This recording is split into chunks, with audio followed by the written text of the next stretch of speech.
You posted something that I thought was really interesting the other day on Twitter. We got to go to the vault. And you said, you know, God bless you, and I hate in short, but you hope that you can get to the point where you can opt out of a $30 million deal. And that was just with everyone trying to figure out where LeBron was going. Talk to me about the pay disparity and how you feel. I mean, 35.7. To be exact. I mean, I'm not counting, but the 0.7 would make a difference in my life. That's all I'm saying. 35.7 million is a lot of money, but I think, you know, you look at some of the pioneers of the men's game, and if you ask NBA players that played in the 70s and the 80s if they thought the NBA would get to the point that it's at now, I think they would say yes. Did they deserve to get paid a little bit more during those times? Maybe yes. Did they fly commercial flights as we do now? Yes. So I understand that it is a building block, and we, you know, have lots of room to grow. But I think all of us just want to leave the league better than when we came into it. Thomas had never seen such bullshit or. And I think that that's the goal for me. And if my daughter ever decides to pick up a basketball, I want her to have the same opportunity that my nephew has. Okay, in short, I'm saying pay these women. That's what I'm saying.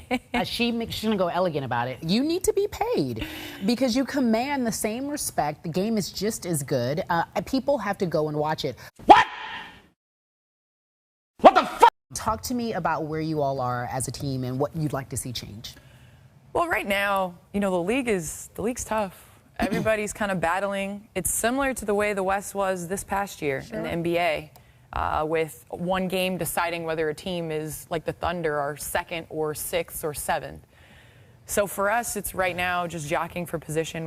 We didn't start as well as we wanted to, but we have a lot of season left, and hopefully can be there by the time the playoffs roll around. You know what? That's all the key, right? Let's just get in the playoffs and then we can take it from there. I think that that's the key, but I also think, you know, the game has changed. The league has changed.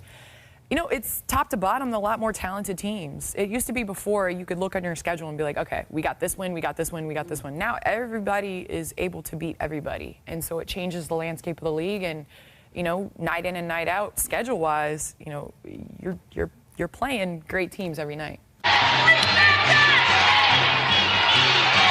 Bonner. Here comes Lloyd. Howard looked like she got away with an illegal screen on Turner. Howard finishes it, no. The floor for Maya.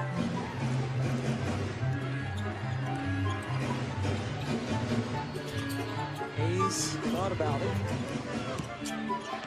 Dribbles into traffic. Bonner, plenty of room in front of her. Goes around the other side. Shot's not falling. Mercury is 1 for 8. You have these staggered tips, and now you can potentially have teams that are the later round. And then the inbound stolen on a terrible pass from Jasmine Thomas. I'm glad she's that confident in her abilities.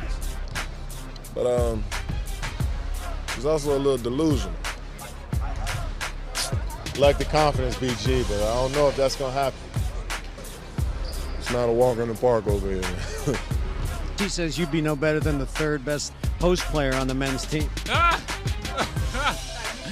I'm just going to use that to fuel this. I mean, I'm better, but and I know that kind of gets at him, but it's okay. It's okay. It's okay, little man. But I would like to see that. I would pay to see that. I pay for our ticket. Front row, though. I got to be front row. My money's on BG.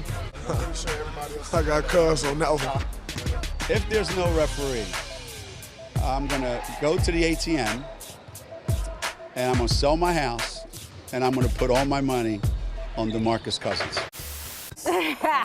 Thank you for joining us. We're supposed to talk about basketball. Talking about bling. Y'all always messing with me. Look at her. I know. Stop. Number 1 overall pick. Stop. You weren't the number 1 overall pick. I'm sorry. Wasn't, no. So, you know, there you go. Well, more than just what she's wearing on her wrist, I got to just start with the car. We were going to start about basketball, but I'm sorry. You posted on your IG that you have some new wheels. Would you please show us that? Wow. Hold on, they paying like that in the WNBA? Wow. Well, they paying like that overseas. Right. Overseas, right? You better go overseas. Right? Look at that. All right, please tell us what you got here. Brag a little. I have a Maserati Levante S Gran Lusso. It's a crossover. I love it. That's dope. It's fast. She got it on Saturday night. She drove it pretty much everywhere, and then she had to come down here. Yep. So she likes being here First with us. car? That's honestly your first car? The one that I bought, yeah. Okay, all right. Yeah, what was your first car, Brian? Chevy Cavalier. Totally the same. 91. Totally the same. I'm also going to compliment your shirt, which I like very much. So there you go. Show the people. Do you feel pressure as a #1 pick? Because we'll have a new #1 pick coming up tomorrow night. How much pressure comes with that? Because the WNBA is always partly about playing basketball and partly about you have to help women's sports and all of that stuff that people always tell you. You know, I think it is a little bit of pressure. Obviously, coming in, you know, every year we have new faces coming into the league, and especially people are going to remember who's the #1 pick. That's cat.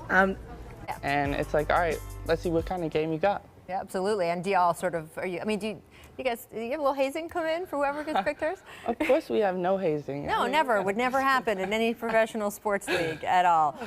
Everyone loves watching the Storm play. I especially just love the uniforms because of what they remind me of. What? Bro, what are you talking about, man? Bro, I'm out, man. That nigga's tripping. What do you guys expect for the team this season? You know, I think we're really looking forward to an exciting year. Obviously, year 3 for me, year 4 for Jewel, year a lot for Sue Bird. But just the fact that she's coming back, the fact that we have another year of experience under our belt. You know, the past 2 years we made it to the playoffs but didn't get as far as we wanted, so we're looking forward to doing more this year. I got a question, and this is not a shot at women in basketball. Well, good, because you're going to be in listen, I had this talk. I think me and Rebecca Lobo had this talk during the Hall of Fame, and I was talking about doing something that gets, you know, not your average fans, people that don't watch WNBA basketball. What can we do to get those fans to tune in? And I was like, why can't we lower the goal to at least 9.5 feet? Right. Because I think for somebody that don't watch WNBA basketball, to have women dunking on other women would definitely bring more excitement to that game, and have, you know, those guys that don't watch WNBA basketball tune in, and you get more fans that way. What do you think about that? I mean, my thought on it is, you know, I've been playing basketball on a 10-foot hoop my whole life. So to move it to 9.5, it's going to take a long time to get used to that. And then also, like, we're only playing basketball to dunk? Like, I'm not sure. No, you playing to... Like, you just want to see me dunk on somebody? Like, I don't know. The skill level is off the charts in women's basketball. Right. But I think as far as bringing the entertainment... Yeah, I understand that for sure. That element, I think, you know, you gain more fans.